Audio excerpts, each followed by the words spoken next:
నాకు multi starrer చేయాలని. ఇప్పటికే రాజాసాబ్ మూవీతో ట్రోల్ అయి నెగిటివ్ లో ఉన్న డైరెక్టర్ మారుతి ఒక క్లిప్ ఇప్పుడు వైరల్ గా మారుతోంది. ఈ ఒక పాడ్కాస్ట్ లో అతను నేను వీళ్ళందరితో కలిసి ఒక సినిమా తీద్దాం అనుకుంటున్నాను పంచతంత్రం అని చెప్పారు. దాని కింద కామెంట్స్ చూస్తే అసలు మన వాళ్ళు నెక్స్ట్ లెవెల్ రోస్టింగ్. ఫస్ట్ ఆ రీల్ చూడండి, తర్వాత కామెంట్స్ ఒక్కొక్కటిగా చూద్దాం.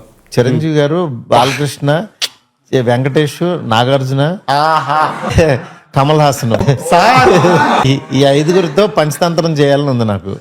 రాసేంత కెపాసిటీ ఉంది, కంటెంట్ ఉంది. అంటే మనకి ఇంకా ఆ సినిమా ఇంకా అలా ఉండిపోవాలని. నేను డైజెస్ట్ చేసుకోవాలి దీన్ని. అంటే ఈ విషయం ఎవరికి చెప్పలా, ఇదే ఫస్ట్ టైం పర్మిట్ రూమ్ లో. నాకు మల్టీ స్టారర్ చేయాలని. చిరంజీవి గారు, బాలకృష్ణ, వెంకటేష్, నాగార్జున, కమల్ హాసన్, ఈ ఐదుగురితో పంచతంత్రం చేయాలని ఉంది నాకు. రాసేంత కెపాసిటీ ఉంది, కంటెంట్ ఉంది. అంటే మనకి ఇంకా ఆ సినిమా ఇంకా అలా ఉండిపోవాలని. నేను డైజెస్ట్ చేసుకోవాలి దీన్ని. అంటే ఈ విషయం ఎవరికి చెప్పలా, ఇదే ఫస్ట్ టైం